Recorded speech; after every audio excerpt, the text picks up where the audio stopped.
thank you for tuning in to this episode of Channel Surfing. We're going to try something new today. I actually do kind of like a live podcast style and talk about lithium. Oh, and here we go. And there, the gang's all here. Hey there. Hey, thanks for joining. So just started recording. So we just started this. So this is really good. All right. So topic of this episode is going to be all things lithium. For your boat. All of us have fluid motion boats, which is important to understand. It's very different between putting lithium into like a 40, 50-foot boat as opposed to, a 30-foot boat or less, right? And all of us have relatively small boats. I'd say an average, you're talking 200 amp service or less at 12 volt DC is what our boats handle. So for anybody watching this, just understand that we're not pushing large amounts of current necessarily. So with that introduction, so Gary, you've got a 29 sedan, and Gavin's got a Cutwater 28. I have a 27-foot outboard from Ranger Tug. I've actually converted my boat from AGM to lithium. It was quite involved. I went through several iterations of batteries in my boat. I bought the boat brand new, and I sulfated the factory batteries in 90 days. It was me. I didn't have a battery monitor, didn't know what I was doing, just used the heck out of the boat. And I had a decision to make, and that was I either needed to learn to live with a lot less when I was on the boat, and I didn't like that option, or I had to go the other direction to figure out how the boat could provide more. So I had a couple stepping stones. I did Fireflies in the middle that bought me some time. I got an extra year and a half or so out of those. And then they ended up failing on me as well for different reasons. There's more of a manufacturer defect with those, but then I ended up just pivoting to lithium. And to just understand a little bit about my own electrical needs, I run laptops on the boat. I wanted hot water on the boat. The only way I get hot water with an outboard is to run an electric hot water heater, and it's 120 volt. It doesn't run off for 12. And the challenge with that, obviously, is just the voltage drop that AGMs suffer. They don't give up a lot of amps fast. They're not meant to. So I was struggling with that, where the inboards, which both you guys have, you don't have that problem with hot water, right? Because you get hot water from the engine. You run the engine and it heats up and stuff. So, but this, the purpose of this tech talk is about you guys. I'm going to ask me questions about lithium, what it would take to do the conversion. I've got videos on my YouTube channel about what it took for me to do it. I had to rewire the entire cockpit of my boat. I ripped everything out and I had to put it all back in from scratch. That was the shortest path and least resistance, as painful as it all looks, and it was painful. It's about 5 days of labor I spent in the boat doing it. I had to remake about 60 cables and custom fit them all in there. But some of the things I did that was good on my install was I did the design, and then I paid a marine electrical company, Ocean Planet Energy, to review my design. And I paid them so that any question I had on anything electrical, I could go to them and say, I want to do this. What do you think? And they could say yay or nay on it. The manufacturer I bought the lithium battery from, which was Lithionics, they actually had to review my schematic before they'd even sell me the battery, right? So I have a lot of background involved as to the why we do things. I mean, the install manuals say do X, and then say, well, what's the harm if I don't do it that way? Right? And I asked all those questions. So, and just for the record, I'm not a marine electrician at all. Take everything I say with a grain of salt, do your own research. And, lithium was very, I'd say this, I was very concerned with lithium. I did not want my insurance company to drop me for converting to lithium. That was another reason why I was very much into ABYC standards. What are they? Figure them out, find them out, and make sure that my install and everything adhered to that. So I took no shortcuts on my install. So with that, I'll turn over to you guys and ask away. You want to go first, Gary? Sure. I guess I have AGMs right now, and they seem to be dwindling. So I'm looking at lithium and whether I can do it myself or whether I need to hire it out. Again, I have the Volvo diesel inboard. I know I need a DC charger between the engine and the batteries. But beyond that, I'm trying to figure out what actually is involved. Because, Martin, if it took you 5 days, it's going to take me a couple of weeks, which I don't have the time for. The 5 days was actually doing the project. I have months behind there of research and design and planning and looking at everything. It's a game of Tetris in a boat, right?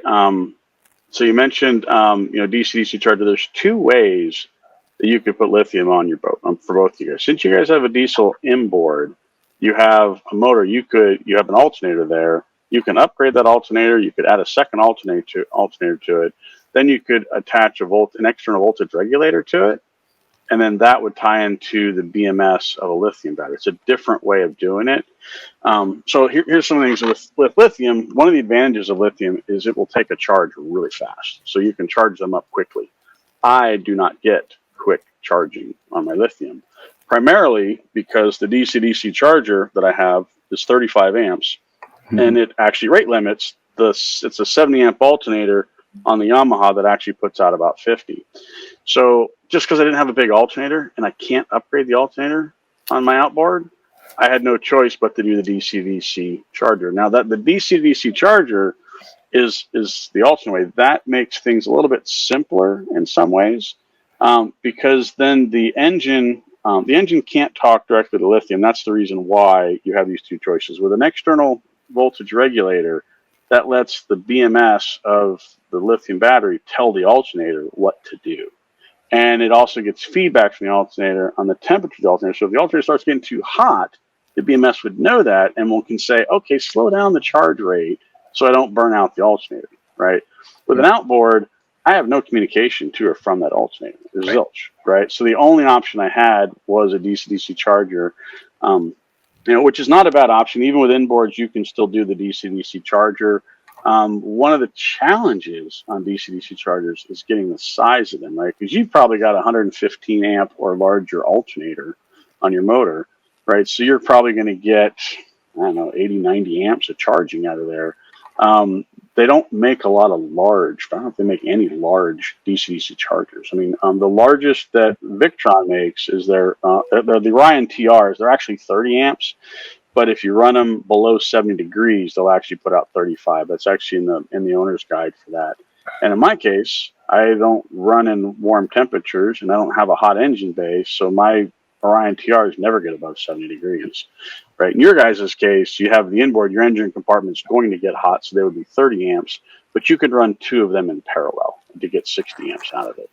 I think this is the big debate actually for many people who have inboards is, do I update the wiring infrastructure to allow me to go straight from alternator to lithium battery, and then worry about, okay, what am I going to do with my starter battery? I'm going to try and start an inboard engine off of lithium, or am I then going to do a DC to DC charger to an AGM or lead acid for start? Or go the other way, which is what we've really been talking here of alternator to a lead acid or AGM battery, then does a DC to DC charge to a lithium house battery. The constraints of that is that in most cases you're constrained to maybe 30, maybe 70 amps DC to DC charging if you're running in parallel, as you say, the Orions, versus if you're doing it the other way, you install something like a wake speed controller between your alternator and your lithium house battery. You can then dump as much power as you can in, and if the BMS decides to say I'm good, it doesn't destroy your alternator in the process. That's the other benefit of the wake speed, right? Is that you don't fry the alternator when the battery says this voltage is wrong and shuts down. That's actually a good point, because if you take your alternator, plug it right in the lithium battery, and the BMS says you're overcharging me, it will just turn off, right? Because for those watching, what's a BMS? In English, it's a safety switch, and every lithium install ever done on a boat better have a BMS. It's required by ABYC standards, and that BMS, being the safety switch, shouldn't ever be used if the system's designed correctly. It's there as a backup to protect the battery from the environment, right? But here and again, if you just plug your alternator into your lithium battery and it overcharges, the BMS is going to turn off. It's going to turn the battery off. And then the alternator has nowhere to go. It'll smoke the alternator instantly, right? That's one of the nice things with doing the DC-DC charger. What is a DC to DC charger, right? In English, it's a battery charger that sits between two batteries. So it goes from the engine battery to the house.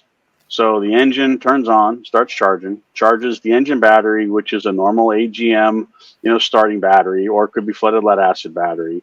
And the alternators all know how to talk to that, right? And then the DC-DC charger takes the voltage and current from the engine battery and knows how to do a 3-phase charge cycle to the lithium on the house bank, right? So, that way it knows when to stop charging, when to start charging stuff.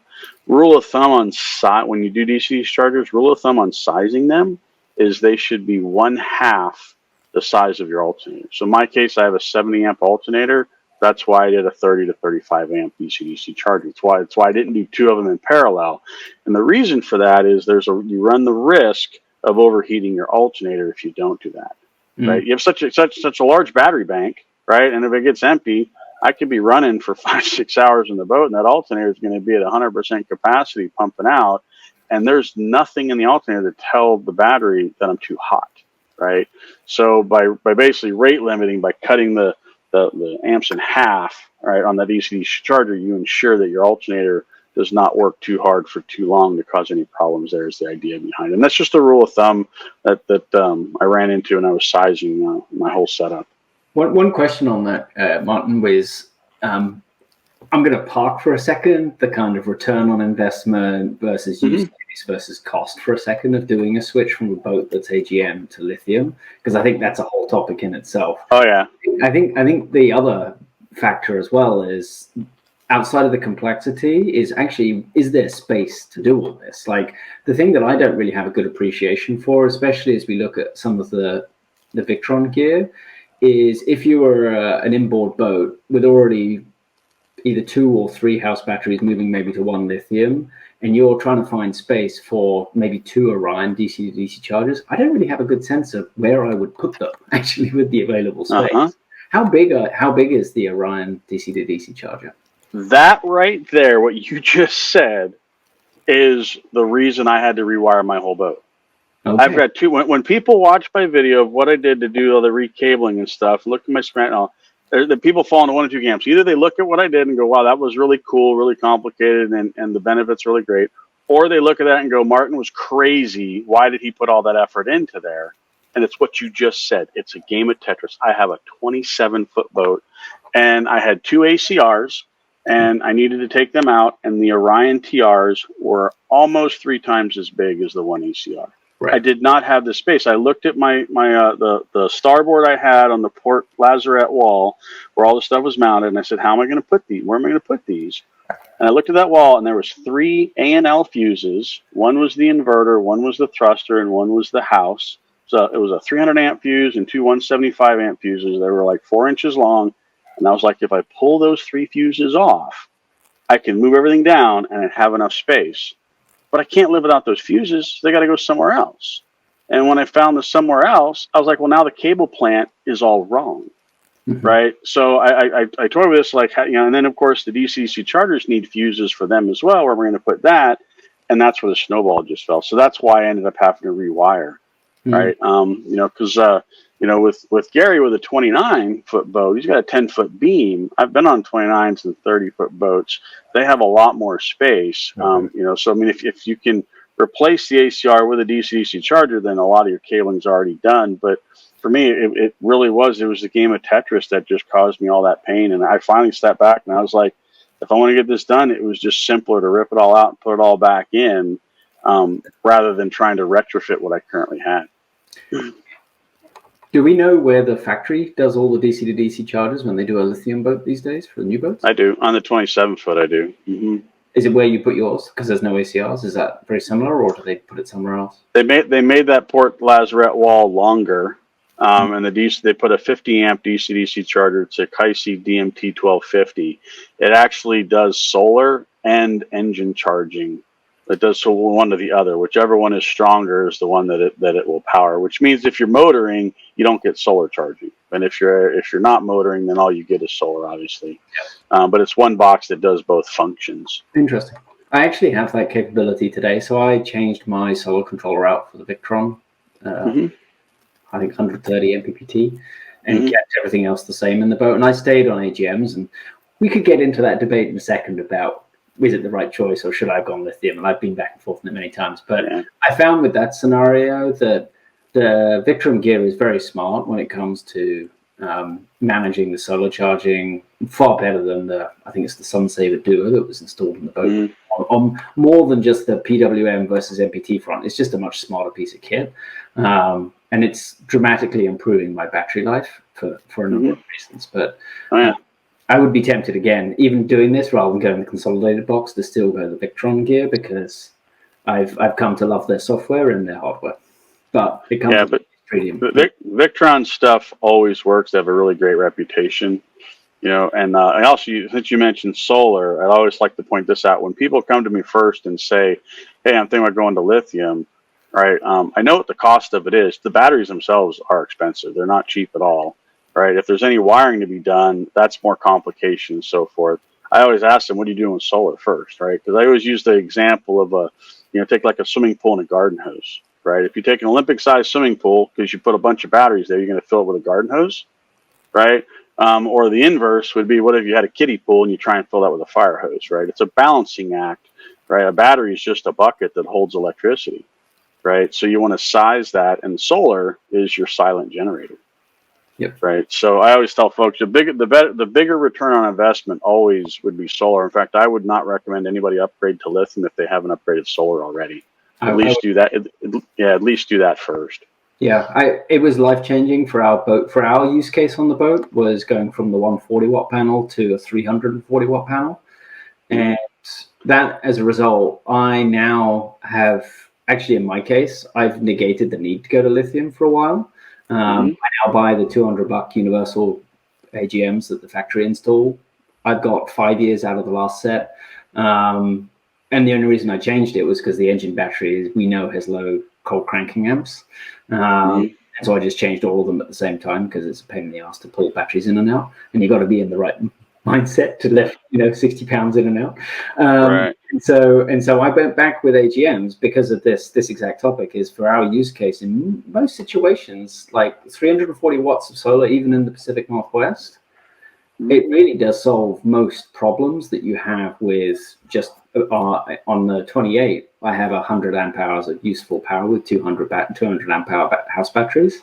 I think 29, Gary, I think you have 3 house batteries, right? 4. He has 4. 4 house, right? But you've got an extra fridge, which is another 2.5, 3 amps and draw 24 hours a day. So, but it comes down to your choices, right? Like Martin, with an outboard, this is a whole different ball game. Like hot water, if you want to do like new things that I consider that changes this dynamic for me is actually things like Starlink satellite internet that's pulling down 100 watts all day long, and it's just like you start to get these. If I'm running a laptop, Starlink, I've got a Wi-Fi router running, it's that kind of stuff that actually starts to shift the power usage on the boat that would push me back from AGMs now to look at lithium again. There's one other big advantage with solar with lithium too. Why I would say never upgrade to lithium if you haven't done solar first is the minimum charge rate. Yeah. AGM and flooded lead acid batteries have minimum charge rates, right? So if you're given less than minimum charge rate, they will sulfate over time and degrade their performance. And with lithium, there is no minimum charge rate. You can feed that a half an amp all day forever, and you won't do damage to the batteries. Right. There's also not a lot of energy that's lost due to heat because there's no chemical reaction like there is with AGM. So it's more efficient. So the watts you get from solar, from early in the morning to late in the evening, all make it into the battery, which makes it even more effective on getting that out. And the usable capacity of lithium is upwards of 75 to 80%, whereas on an AGM battery, you're only going to get a 45, call it 50% usable capacity out of it.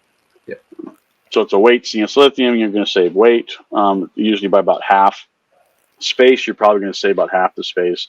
In my case, I went from the boat came with same thing you've got, Gavin. It was 200 amp hour batteries is what I had. So there's 67 pounds a piece. I added a third battery when I did the Firefly, so I had 3 batteries that were AGM at 75 pounds a piece. And that gave me, I want to say, if I remember right, it was about 220 usable amp hours out on AGM. When I went to my Lithionics battery, went from 220 usable to like 270 usable.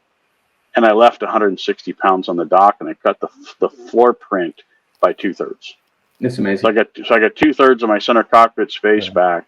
You know, I ended up with a boost in usable capacity. And the big advantage of lithium is what it says is if you use 120 volt loads on your boat, that's a reason to go to lithium, right? And a lot of folks that I know that boat, especially Pacific Northwest, don't do a lot of 120 volt stuff, right? For me, the hot water heater is 120 volts. So, you know, to get hot water, that was a driving factor. But my wife likes the espresso machine. She likes using the microwave. You know, even for coffee, she got a pour over coffee maker, but it plugs into the outlet, right? So we use the inverter a lot. Mm-hmm. And one of the advantages of lithium is when you start pulling 100 amps at 12 volts off there, the voltage drop is pretty minimal, whereas with AGM, it's a lot.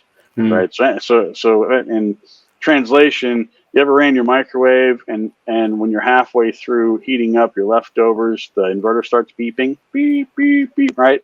It's saying low voltage alarm because it's getting down to, you know, 12.2, 12.0, you know, 11.8 volts. And the inverter will shut itself off, I think, when it hits like 11.5 volts. In the lithium world, I've been at 40% charge on my lithium battery and ran a hot water heater, and the voltage stays above 12. Yeah, I have a dark secret. I've had my boat for 8 years, and I've never used the inverter once.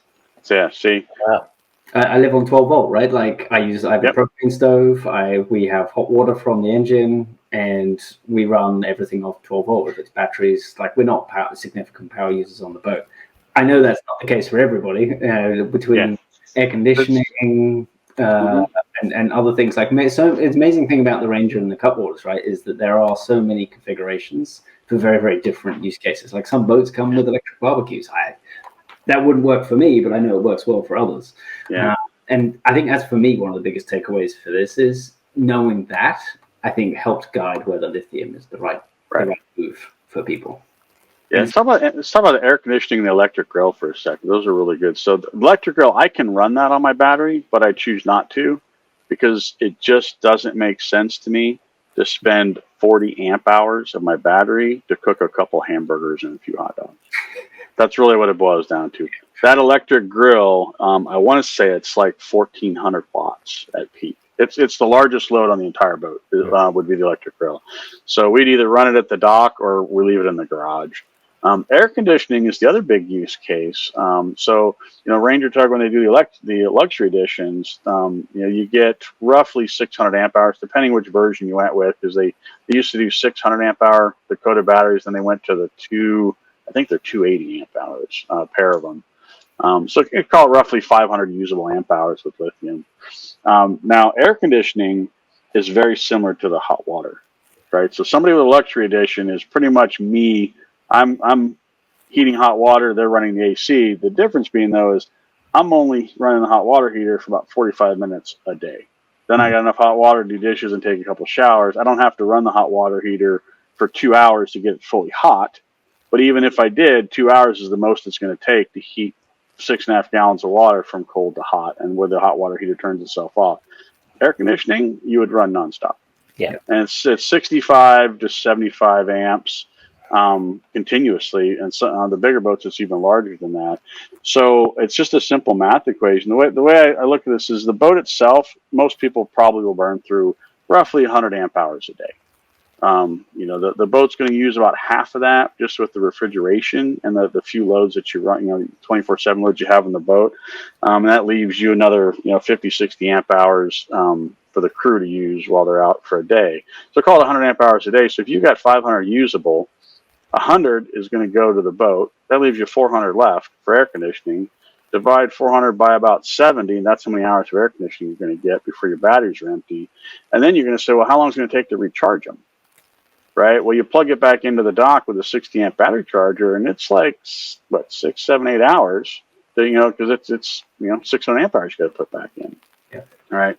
So air conditioning is challenging on the boats, especially to run straight off of lithium. And a lot of folks do a great loop end up with a portable generator or something like that. And there was one gentleman I worked with bought an R27 outboard, and he did the luxury edition, and he put a pair of 270 watt a pair of 270 watt panels up top with the Victron. I think it was the 50 amp controller he did. But that helps a lot, because here and again, solar puts back in what you take out. And, I just say go big or go home if that's what you're looking to do. And, and the part of the world those guys boat in, I mean, it's the no-see-ums, right? They have to be in the cabin closed up or the bugs get to them. Yeah. It's not even about necessarily staying cool. It's just keeping the bugs and stuff off. And then it just gets super hot and muggy. I think, Gary, you're getting a sense here that Martin and I have a slightly different perspective or different use cases for our boats, and we've evaluated different outcomes. I'm wondering, maybe you could share a little bit about kind of what your use case and needs are, and then maybe we could get into details of like, okay, what could be some possible approaches to go forward from that? Yeah, happy to. So I upgraded to the 270 panel about a year ago, I guess, and the 270, between engine hot water and our uses, we run the coffee pot, we run the microwave for like 30 seconds, and so we always had plenty of power. We could, whereas before we upgraded the solar panel, we could be at anchor for a day and a half. And with the upgraded solar panel, we could be at anchor for 3 days and not drop the batteries too low. But in the past 6 months, I've been experiencing kind of what I think is degrading of the batteries. Although, I'm not experienced enough to be sure, but that's what the Tug Nut posts tell me that's my problem, because I'm hitting the voltage drop pretty significantly. Started with, I had an 1100 watt coffee maker, and it wouldn't work anymore. I went out and bought a 70 or 750, and now it doesn't work. So I think it's a battery issue, and so I'm more looking at, the AGMs are fine for all of my needs, but I'm probably going to have to replace them.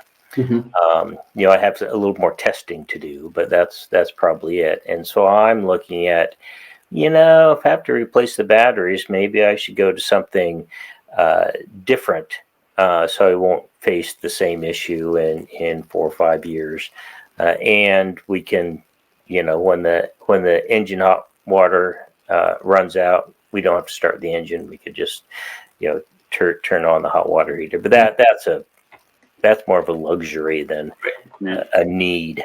How old are your batteries now? It sounds like 4. So it's a 2021 boat, and so this is just the 3rd season. They're pretty new. That's pretty short, yeah. Yeah. And so you have the Victron solar charger? Yeah. No.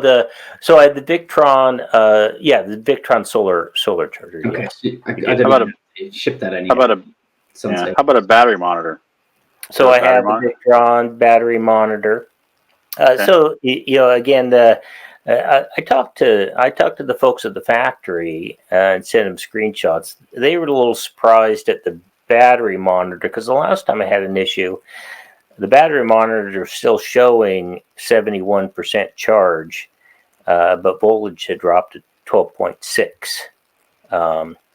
And so they were wondering if the battery monitor is somehow off, and I'm really actually much lower than 71. I'm trying to figure that out. The best way to test deep cycle batteries, those testers and stuff, I do not believe they work. They measure cold cranking amps, which is not the purpose of a deep cycle battery. The best way to test deep cycle batteries, and I've done this twice with my first set of batteries and with my Fireflies, this is how I know they were both dead, was I went down to the boat and I disconnected all but one battery, because it's quicker to do them one at a time. Okay. Right. And you just take the negative lead off of the batteries that you want to jumper out and leave. That makes the wiring simple. So you have just the one battery negative connected, leave the positives all connected to everything. Then I just turned on enough stuff. I'm watching the battery monitor, and I'm looking for 6 to 7 amps is what I want to draw off of it. turn the radio on, maybe the chart plotter, and I just sit at the boat and I just wait. And the consumed amp hours will start to rack up, right? And if you've got, 100 amp hour battery, right, you should be able to get right around half of that in consumed amp hours, right? And, and like in the case of my Fireflies, those were 110 or 100, I think they were 113 amp hours a piece. I got to 13 amp hours consumed, and voltage went from 12 something to 10.5. That's how you know that your deep cycles aren't and that's the extreme example, because I knew they were dead, and I did that test on each of the three, and they all died right between 13 and 15 consumed amp hours, right? So if you're having sporadic issues, like you kind of feel like they're not doing what they used to do, maybe I would have gotten to 30, right, when I should get to 50, kind of stuff, right? And then okay, the life is shorter on them of what they're actually giving out, right? But that's what I found is the best way to actually test your AGM batteries. But you got to have a battery monitor installed to be able to do that. I have great idea. I have one other tip as well, which is making sure that your batteries are actually getting fully charged.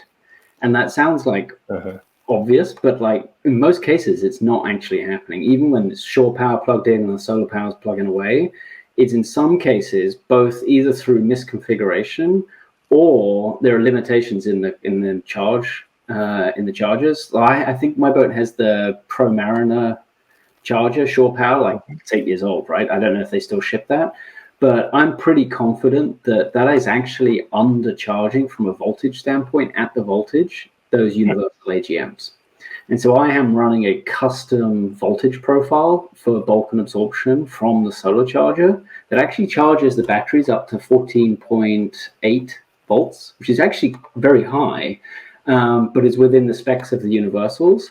And because what happens on AGMs and lead acid batteries, much of their charging, like to get to like 60 or 70% of charge takes a very short amount of time. But to get from like 65 or 70% to 100%, it's got to go into like this long absorption stage that takes an awfully long time. It could take a day because it's actually trickling in very few amps into the batteries. And the key is then also doing it at the right voltage. So I did two things on that front. One is I put the voltage quite high at the higher end of the allowed range for the universal. And a pain is half the battery manufacturers don't share this data, which is a real pain. But you can often find it if you dig through the data sheets. But the second thing as well is the Victron battery sense module. It actually measures the voltage out the battery end, because even though the run is maybe 8 feet from your solar controller to the AGM, the gauge of wire isn't particularly thin. I installed, a size up from what was recommended. You still get a voltage drop, and that voltage drop might be 0.2 volts, and that could be enough that you're not actually charging the AGMs to full capacity.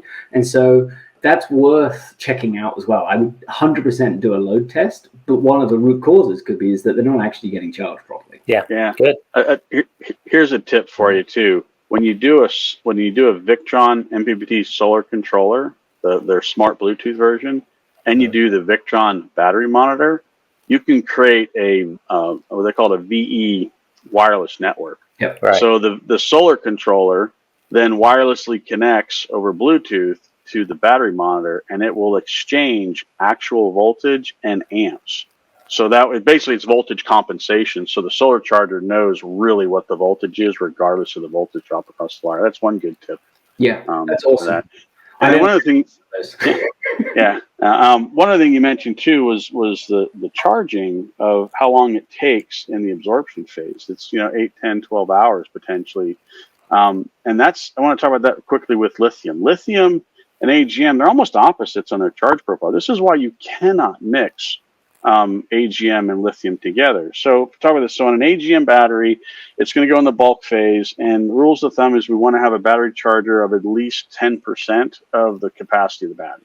So if it's a 100 amp hour battery, you want to have a 10 amp charger. If it's 200 amp hours total, you want a 20 amp charger at a minimum. And you can go higher than that, but if you read the specs on AGM batteries, there's upper limits to it as well. I want to say on a 100 amp hour battery, you're probably talking no more than 30 amps per battery, roughly, right? If you read the specs on there. And when you get to like the top 15% of the battery, that's where, so you're going from 85 to 100%. That's when the battery's mostly full, it goes to absorption, and it'll take 6, 8, 10 hours for that charge to go in there to get all the way back to 100%. And AGM batteries like to be left at 100%. They like to stay full most of the time. They do not like a partial state of charge. They will sulfate, and you'll lose life when in that partial state of charge. And when does the battery stay partially charged? When we're out on the boat at anchor, right? Because that's where we're using them, okay? Mhm. Lithium is almost the exact opposite on the charge profile. So lithium's absorption phase is the top 5%. So from 95 to 100, it's much shorter. And most lithium batteries, if you read the fine print, they will say charge it for 30 minutes or 1 hour and stop, period. So your absorption phase is not going to be more than 60 minutes on a 100 amp hour battery, right? Otherwise you'll overcharge them, right? So, and then on the partial state of charge, lithium actually does not like to be kept at 100%. It'll lose capacity over time if you leave them fully charged at 100%. They prefer to be in a partial state of charge. So, like when we get into the off season, what I do to channel surfing is I've got a 250 amp DC breaker that's right in front of my lithium battery. When I know I'm not going to be using the boat for 3 or 4 weeks, I'll go down there and I'll run the inverter with the hot water heater or the microwave to bring my battery down below 95%. Then I'll trip that breaker, which isolates it from the boat. Then I'll go and I'll parallel the engine and the house together, turn the engine battery charger on, and walk away. Because now the engine battery charger is charging the engine battery. It's parallel to the house, but the lithium battery is isolated from everything because of the breaker.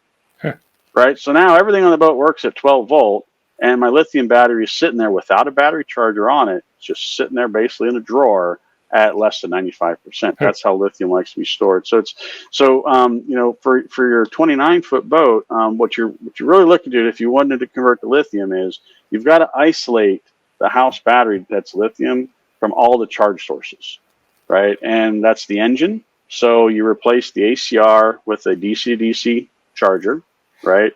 Then your solar charger, you have to make sure that it supports lithium, and if not, then change it out so that it does.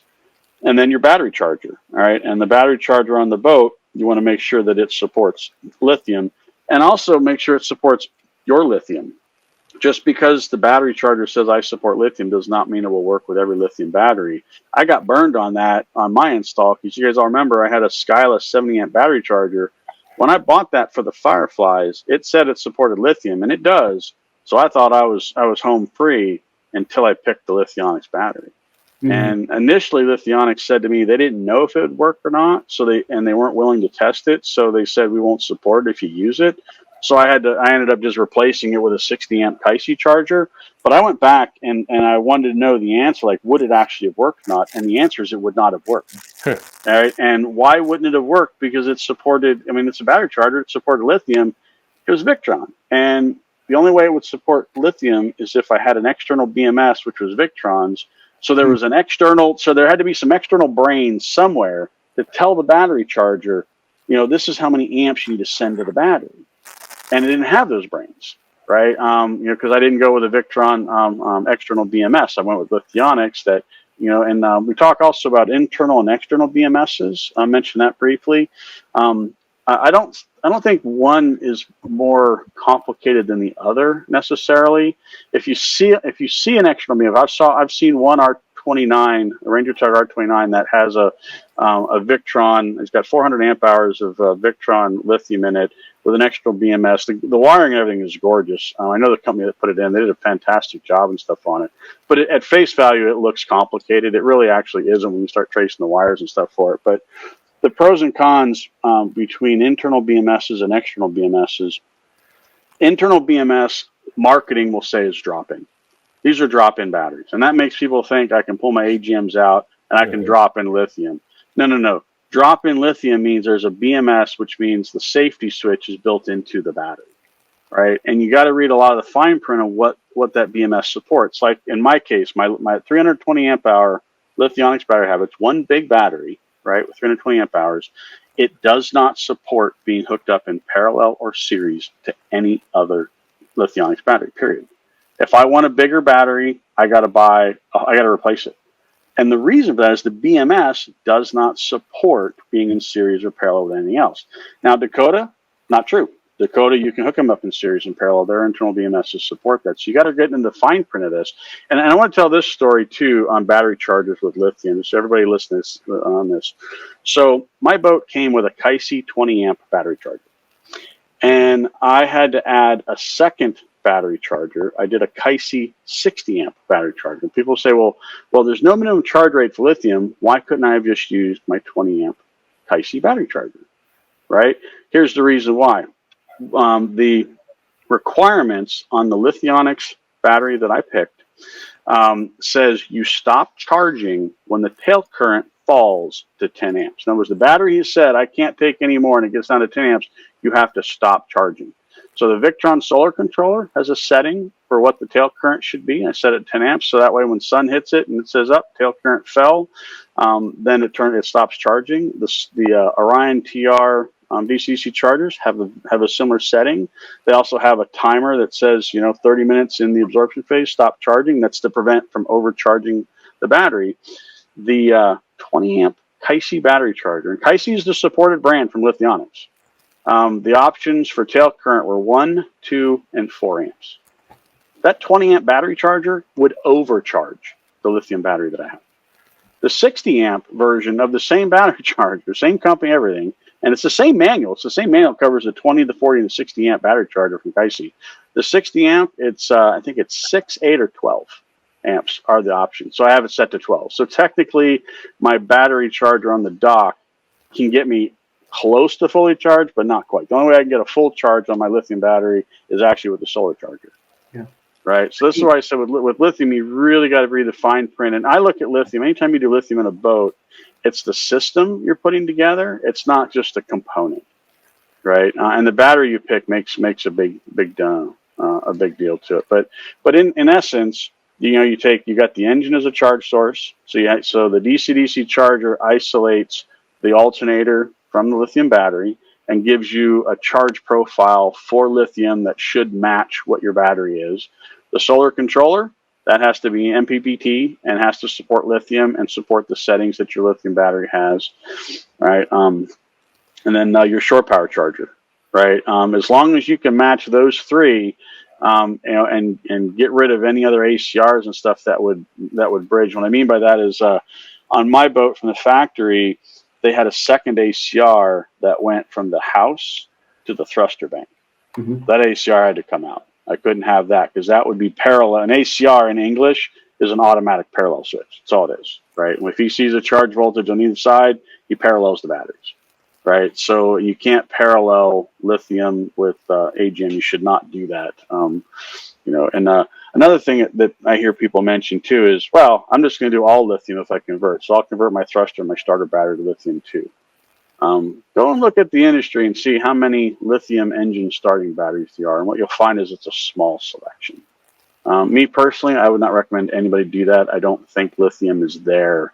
Lithium's like a deep cycle battery. It gives up a lot of current fast, but it's not a cold cranking. It's not I'm giving up 900 cold cranking amps quick to start an engine. It can be used for that irregularly, but it's not meant to be used that way all the time. So thrusters are just like engine starting. So so on my boat, I've got a thruster bank and an engine starting battery, and they're both engine starting batteries. They're both AGM, and I'll keep them that way. I have no intentions to make them lithium at all.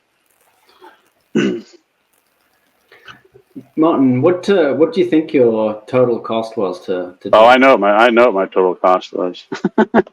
Yeah, the Lithionics battery was expensive. I initially shopped I was looking at Dakotas. I had a pair of 200 amp hour Dakotas I was pricing, and the 320 amp hour Lithionics battery was about a third more expensive. It was $5,000 for that one battery, just the battery itself. And then I had all the rewiring. Was probably another $2,000-ish in parts. $2,000, because I had to buy positive and negative bus bars, which to put in. Which if any lithium battery install you do, you're going to need positive and negative bus bars. You're going to need a T-class fuse. Right, T-class fuse really important. ANLs and MRBF fuses are insufficient. They don't. It's called an AIC rating. They don't blow fast enough. Lithium, if you do a direct short with lithium, it'll put out tens of thousands of amps of current in a fraction of a second, and those fuses won't catch it. So you have to have something with what's called an AIC rating. And MRBF fuses are 10,000, if I remember right. It's 8 or 10,000 for those.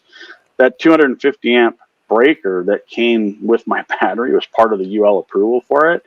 I didn't realize this at the time. That breaker's $450 if I got to replace it, right? And it's rated to over 100,000 amps for AIC. It's huge, right? And that's what you have to have. The bigger the lithium battery bank, the higher the AIC rating needs to be for it. So that T-class fuses, that's what's special about them, is the fuse will blow faster to keep up with the lithium to protect the downstream wiring. So any lithium battery install you do, you're going to need you wire your batteries in. That goes to the T-class fuse. The T-class fuse goes to your positive bus bar, and then all your loads attach off the positive bus bar. Most Ranger tugs that I've seen don't have positive bus bars. Most of them don't come with negative bus bars either. Mine doesn't have negative either. Right, and you'll have to add a negative bus bar. The negative bus bar you actually have to have mainly because you need a battery monitor, right? And a battery monitor is not optional with lithium, because with AGM, you can look at the voltage. I'm at 12.6, so I should be at 80% voltage, right? Or 80% charge. With lithium, there's almost no voltage drop. So without a battery monitor, you would have no idea where you're at on state of charge. Yep. And ABYC standards that came out last year in June, actually it was 21 of June, I think when they came out, they actually specified battery monitors required for it. Lithionics specifically said it actually couldn't even be the Bluetooth versions, right? Because Victron makes a Bluetooth only battery monitor, had to be a physical gauge. And the reason for it was physical gauge can sound an audible alarm. A Bluetooth app isn't going to alarm. So you'd walk on the boat, you'd never hear anything if there was something wrong, right? Right. So positive and negative bus bars you would need. And then here and again, it's just replace the engine to house ACR with a DC-DC charger, upgrade your solar controller, and then make sure your battery charger supports lithium. Most of the Kaisi ones do, but here and again, you got to look at the specs and make sure that it would work with the batteries that you pick. The Kaisi one is actually pretty decent, and I know the diesel boats oftentimes have inverter chargers. Right, it's really defined from the inverter charger that it would support lithium. Because the way Kaisi usually does it is there are 3 bank chargers. So bank 1, 2, and 3. So say it's a 60 amp charger. The first bank would almost always go to the house, and the second port would go to the engine. The third one would go to the thruster. The way that battery charger works is it cycles through the 3. It'll do port number 1 first, then it'll go to 2, then it'll go to 3, and repeat. Configuration wise, they usually support 2 profiles, not 3. So the first port could be different, but ports 2 and 3 have to be the same, right? So you look at the configuration of your battery charger, what it supports also, and I would think on a 29 or even a 31, it wouldn't be that challenging to convert them to lithium. I actually helped a guy with his 43. It was a 41. It's one of the early, before they renamed them, the 43s to put lithium in. And I was actually surprised. I looked at the schematic and stuff, and it's really not any different than the rest of the boats. There's like one electrical design that Fluid Motion uses. There's minor changes here and there. 3-aught cable instead of 2-aught cable for the bigger boats. 4 batteries instead of 2 for the bigger boats. Stuff like that. Inverter charger versus a charger and an inverter dedicated to each other. But yeah. Any special tools, Martin? That lessons learned, like get the hydraulic crimper, or whatever. Like if you're gonna do it yourself, you need to know how to make a battery cable. Right, it's not hard to do, but you do need a hydraulic crimp tool to do it. You need to know how to use heat shrink. You need to be able to crimp the lugs on there, and you need to be able to crimp at least up to 2-aught. In fact, I'd actually say probably up to 3-aught. I'm doing a battery monitor install for a Cutwater 30 here another week, and Cutwater 30s have 3-aught cable, which is hard to find. Most of the stores don't carry that. I had to special order 3-aught cable. I've not seen them use 4-aught in the boats, but certainly 3-aught cable. On the 27s and below, it's 2-aught cable is the largest you have to deal with. Right, but yeah, and it's not hard to make battery cables, right? I've got a couple of videos out that show how to do it, but it is work. right? So, what I did was I actually went to Ancor, who makes the cables and the lugs, and I just went and bought their tools. It's their stuff, right? And their tools aren't that expensive. They make a really cool wire stripper. They get the insulation off. It just wraps around the cable, makes it real quick and easy. Really good cable cutters that'll cut up to 2/0, right? And the hydraulic crimp tool, you just get something that'll do at least 2/0 or smaller. Yeah. And then you need a heat gun as well for do your 3-to-1 heat shrink tubing. You've got to make sure everything is waterproof. It's just the parts you buy, all have to be marine grade. So it's marine grade wire, the AWG or AWG size. Marine grade wire, what's different on it is it's tin covered copper wire, and the strands are really, really fine. So because the strands are so fine, it will actually carry more amps in a smaller wire. Right, so there's standard size wiring, there's AWG size for marine. Always go with AWG for marine. So I only source my wire for my boat from a marine store, West Marine, Harbor Marine. I don't go to AutoZone to buy 2/0 cable. I don't use welding wire, right, either, because that would be straight copper. When you take copper around seawater, it'll turn green. That's resistance. It'll cause heat. You'll get a fire. Right, that's the purpose of the tin, is to protect the copper. But when you cut the ends of the cable, right, you expose copper at the end, and that's why the lugs you use have to be closed lugs, so that when you crimp that lug on the end of that cable, right, that crimp seals the end of the copper in, and then you heat shrink tube on top of that to make that connection waterproof. You're keeping the salt water and stuff from getting to the end of that copper to cause corrosion, so you get a really good connection. And everything is tin plated copper. The bus bars are tin plated copper. The lugs are tin plated copper. Yeah.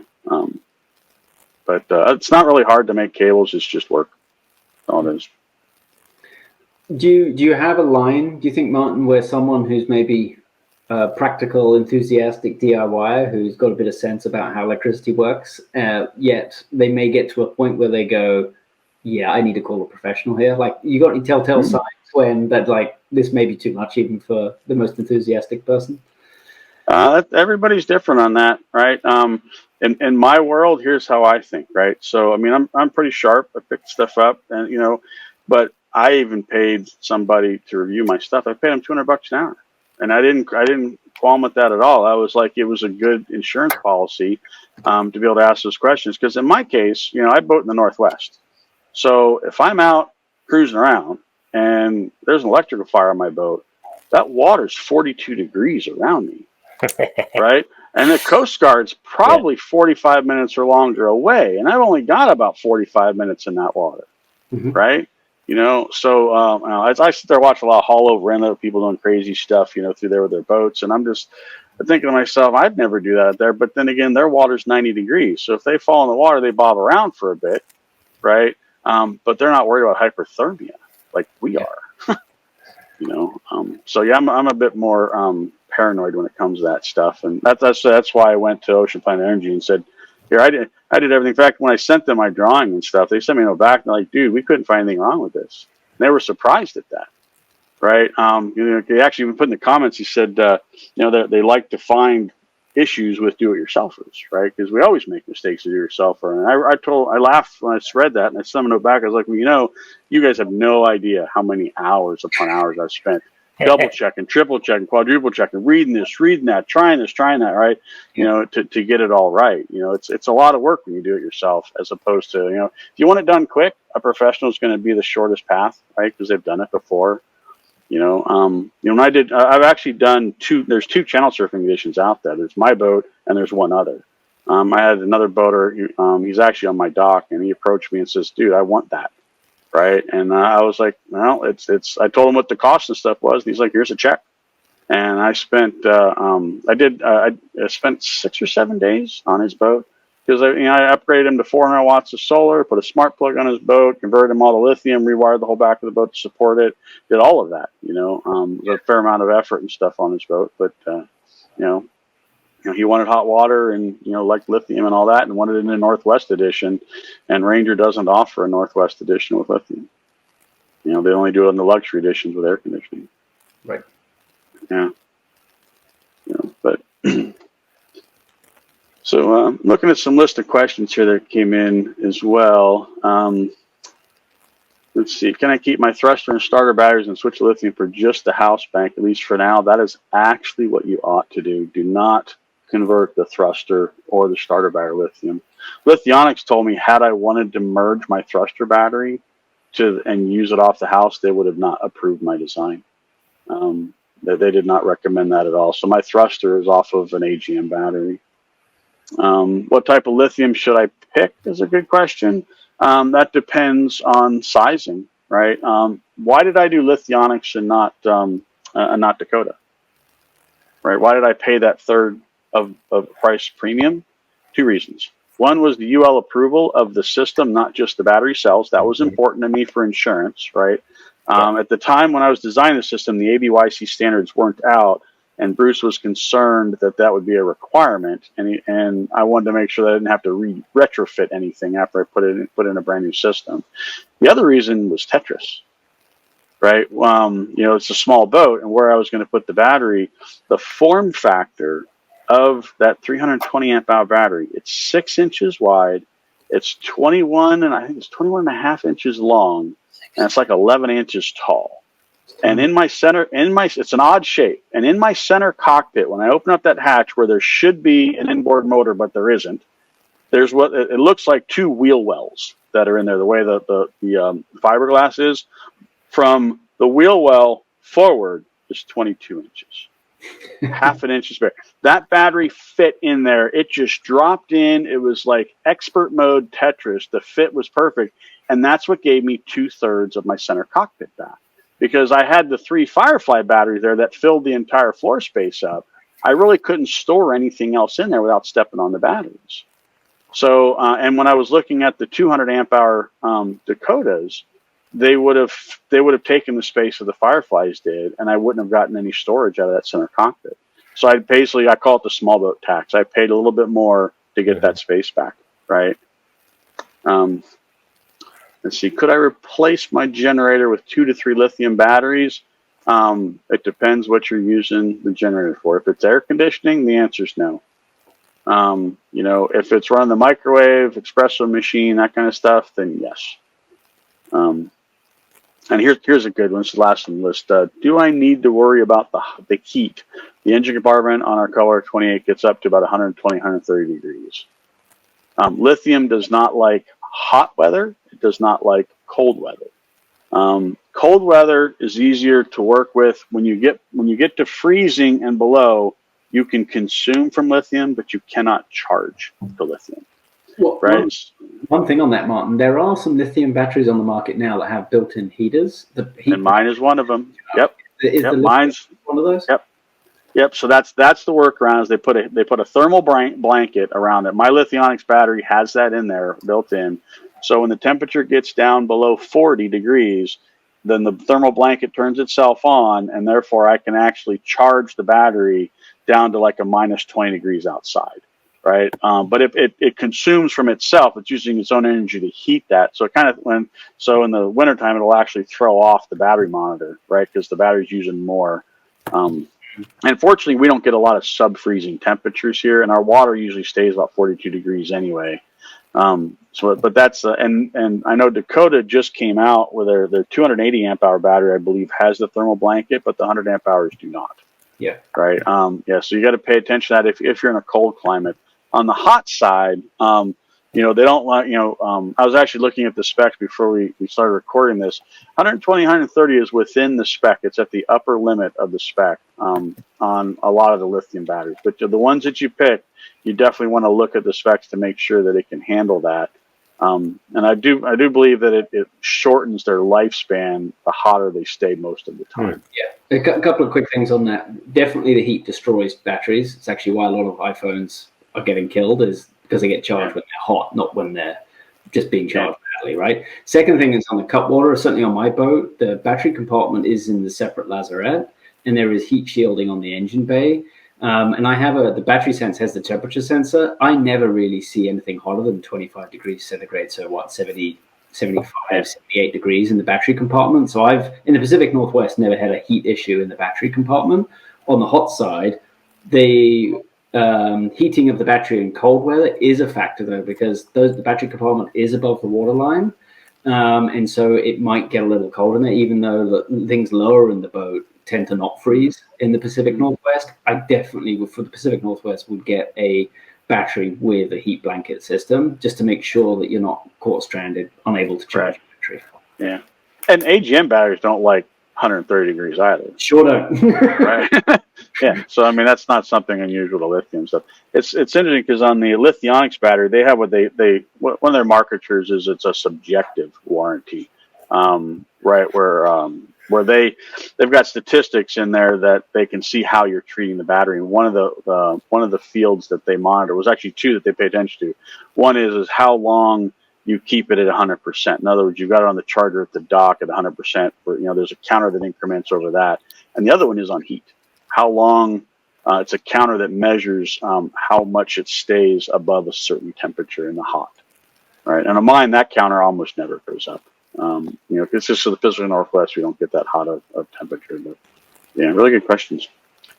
So, and then cost wise, for the conversion, I would say the biggest factor is the installation. That's what I would look at. The battery cost, you can go shop and see what those cost online and pick your batteries and stuff. But then it's going to be, do you have to upgrade your battery charger? Do you have any cabling that you have to do? There's a really good post in Tug Nuts for the guy who mentioned there was some unexpected expenses as he saw them, and that was the bus bars, the T-class fuse. He didn't expect to have to do those, and they added an extra couple $100 here and there, to his implementation and whatnot. I think one of the key things to take away from this discussion is the point you were making earlier, Martin, that it's a system, right? And that when you're prepping for this thing, like if you want to do it yourself, you've got to read all of the data sheets. You've got to understand all the different components like cable run distances, wire gauge, voltage specs, ampage specs, what are the different profiles, how these different components work together before you do anything. And I think that's probably one of the biggest things to kind of pay attention to. And if that's not appealing, or if that's just not something you want to spend any time doing, get someone else to do it. Yeah, it's the why. Jeff Cote, Pacific Yacht Systems. I watched a lot of his YouTube channel. That guy is phenomenal. He actually Pacific Yacht Systems up in Vancouver, and he actually says, when you read the install manuals, it'll say, do it this way, do it that way, use this cable, use that gauge, whatever.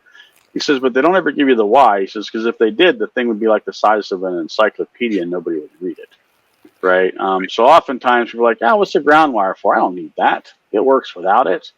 Right, and without understanding the why, that's a safety circuit. Should something short, you don't want to get electrocuted, right? Kind of stuff. It's So understanding the why on everything is really important. As well as following the actual instructions. And he actually makes it a point that oftentimes we open up a box and throw the instructions away and just go ahead and start installing, hooking up the cables, right? I mean, we've all done that. And he says anything with electrical, he says you can't do that. You gotta read the fine print. And that's what I did on the lithium stuff. It's the most amazing thing, or surprising thing to me, was knowing that a 20 amp battery charger would have overcharged my battery, and I had to go to the 60 amp charger to get it right. You think about that. I mean, that's fine print to recognize that. We're about an hour in. We've got any other questions, Martin, or how are we thinking? How about you, Gary? I think I got all my questions answered. Great. Well, cool. I'd like to thank all you guys for joining. This was fantastic. Yeah, great. Thank you. Appreciate it. Mm-hmm. Yeah. Learned a lot from both of you. Yeah, fun time. Good seeing you guys in person too. I see that a lot on Tug Nuts. Well, thanks very much, Martin. Well, cool. Yep. Bye. Thanks, everybody. Bye. If you enjoyed watching this video, click the screen to watch another.